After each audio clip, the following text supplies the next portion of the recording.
Welcome back, everyone, to Bite Size Career Strategies. I'm Nancy Siegel with Solutions for the Workplace. With me is my ongoing partner in crime, Ellen Steverson,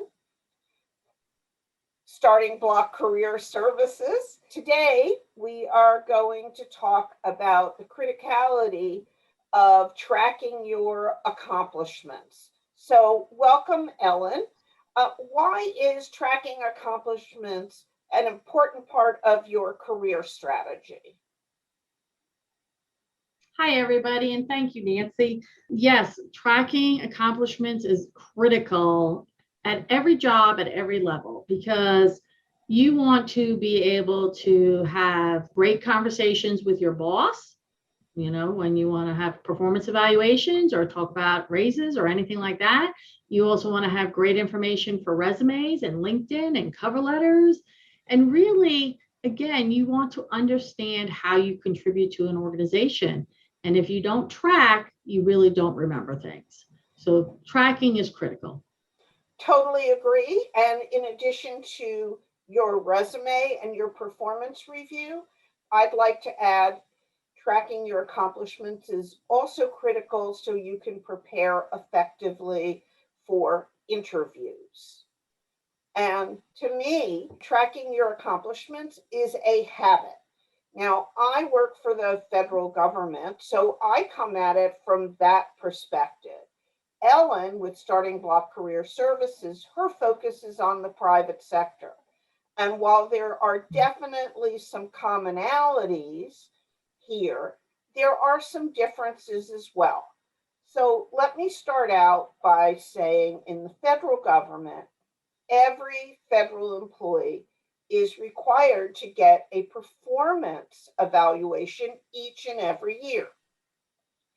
And as part of the preparation for that performance review, every employee should in fact have what is called a performance plan.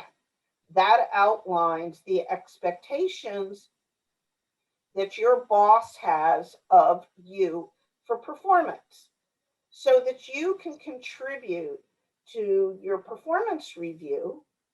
You need to track your accomplishments because nobody cares more about your career than you do.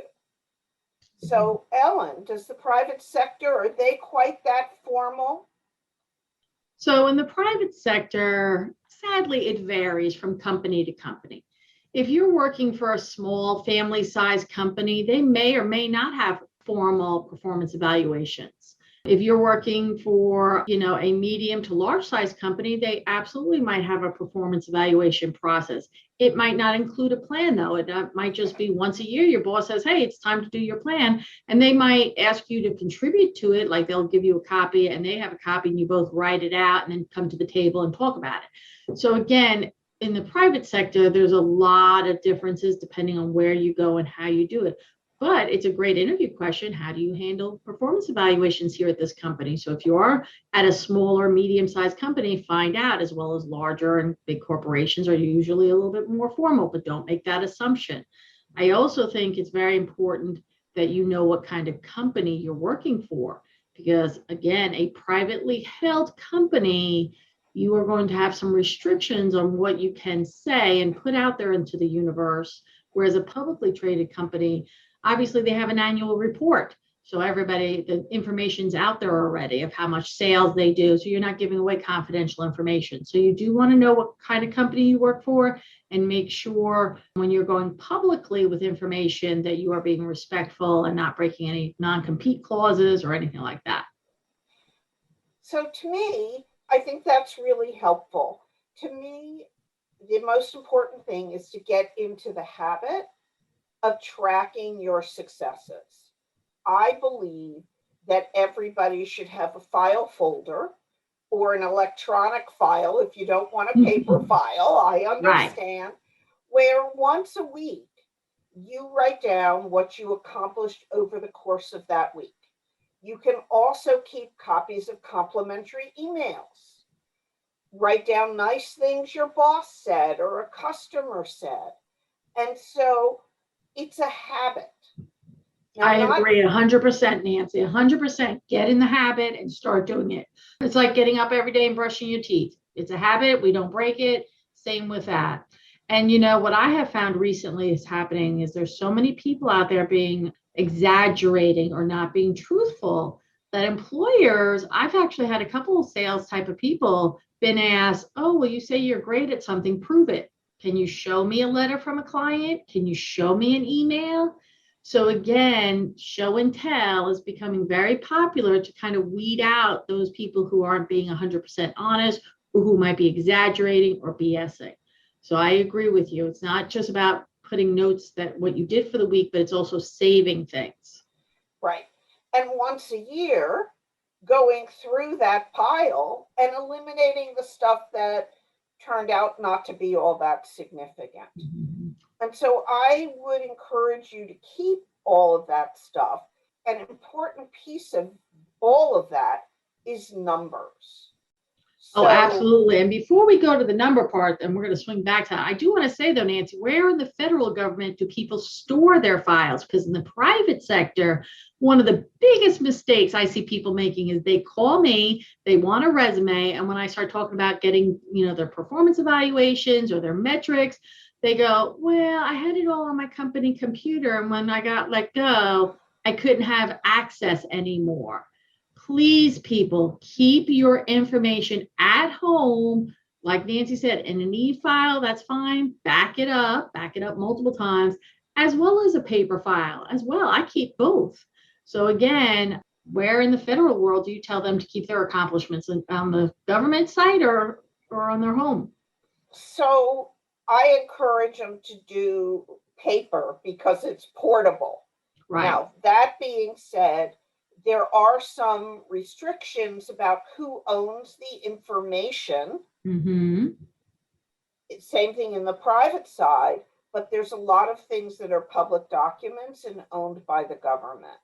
So for those of you who are keeping your own personal files, which I'm an advocate of, just be aware that some of that information may very well be public information.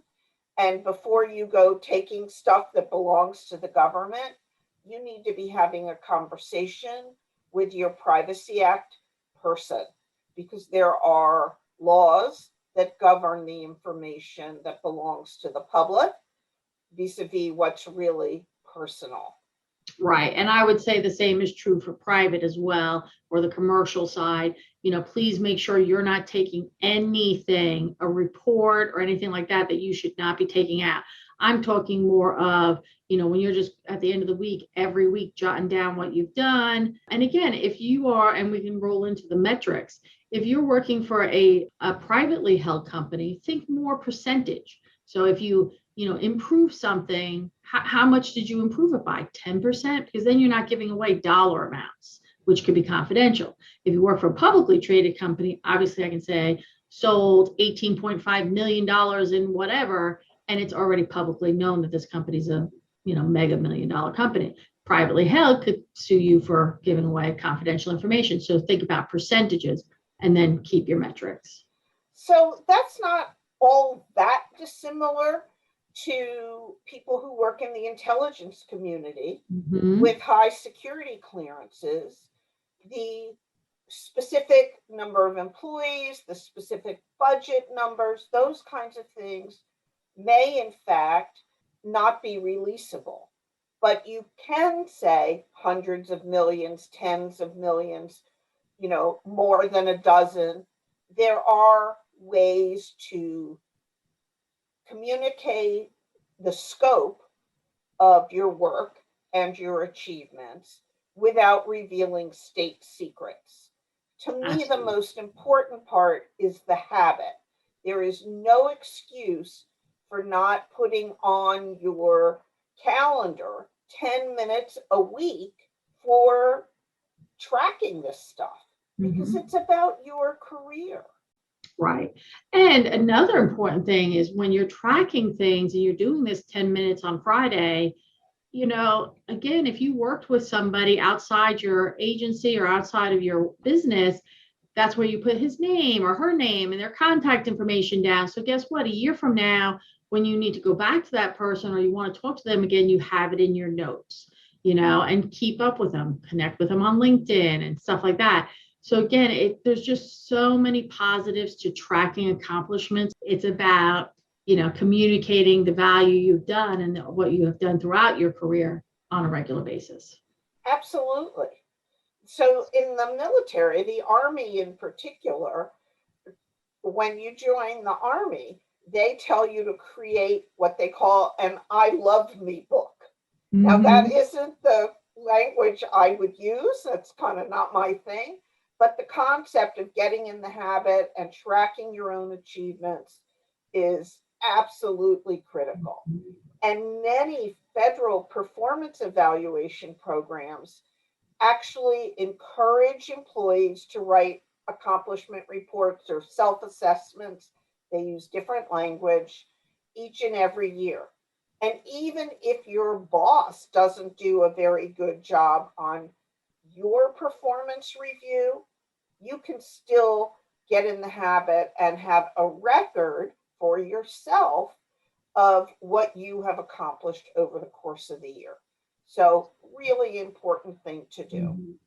And I think people in general will be surprised at how their conversation at their performance evaluations, how differently the conversation will go when you come prepared. One of the services, we do, and I know I do, is, I call it performance evaluation talking points. So clients come to me, we hash out what they think is important and significant, and I type up their talking points, and they go in and they're not bringing a resume, they're just bringing talking points. They're getting incredible raises and having better conversations and talking further about where they're going to move up the chain than just going in like, hey, okay, yep, another great year, yay, but then not talking in metrics, not talking about direct results. And that's what you want to discuss, is how you bring value to the company, how you generate revenue, how you save money, and all of that is important in every job. So the way I frame it, because we're not generating money in the government, is what differentiates you from the people who sit on the other side of your cubicle wall that do the exact same thing. What makes you different or special? And what does is those achievements. And if you don't have them, or if you have them and they don't have metrics, you're only hurting yourself. Absolutely. Totally agree with that. And I would also add, though, that I agree with you. Obviously the federal government's not supposed to be generating revenue off us, but they have to be good stewards of their budget. They have to save money. They have to, if they're going to say they're running a program, how many people does the program benefit? So there's tons of ways in the federal government as well as the civilian to have these accomplishments.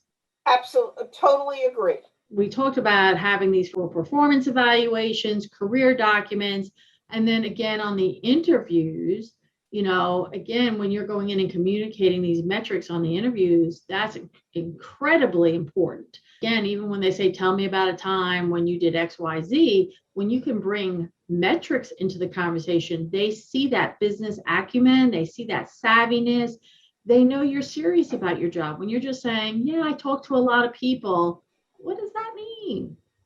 So again, really know your metrics for these interviews, right, Nancy? Absolutely. It's a habit. Again, the main message here is track your achievements. Track them qualitatively and track them quantitatively. You'll position yourself as heads and shoulders above your competition, whether it be the competition in your office or in your career search or during an interview.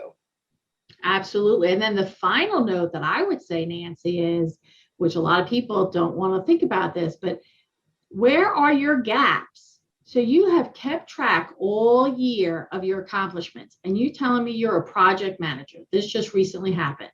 So one of my guys got his certification in project management, and he had been keeping up because he was taking his certification. So he had to track all the things he was doing. But then when I said to him, well, what about budgets? Mentioning you're not managing a budget. And he said, well, I did it at my previous job, but not this job. And I said, okay, well, how are you going to get experience with budgeting, recent experience of budgeting? So again, tracking gives you the opportunity to look over your notes and be like, I need this skill set, and then go and figure it out. This guy, all it took was him to go to one of his coworkers and say, hey, I just got my project management certificate and I really would like to work on budgets. The guy was more than happy to be like, here's your project and here's your budget. Have at it. Come back to me in a couple of weeks and we'll go over it. So again, you just sometimes have to ask, and that's a great way to notice a gap and then get training, get professional help, whatever, right, Nancy? That's a great idea. Honestly, that is something I hadn't thought about, but I'm glad you mentioned it, and I'm glad we can share it with our listeners. So again, everybody, thank you, Ellen Steverson, Starting Block Career Services. I'm Nancy Siegel, Solutions for the Workplace. Connect with us on LinkedIn or reach out to our websites, and we will see you next time with your next bite-sized career strategy. Have a great day, everybody. If you enjoyed this podcast, please visit Nancy or Ellen's website for additional information about our services, a free tip sheet which highlights our discussion today, and be sure to tune in to our next podcast, which will be posted soon. Thank you.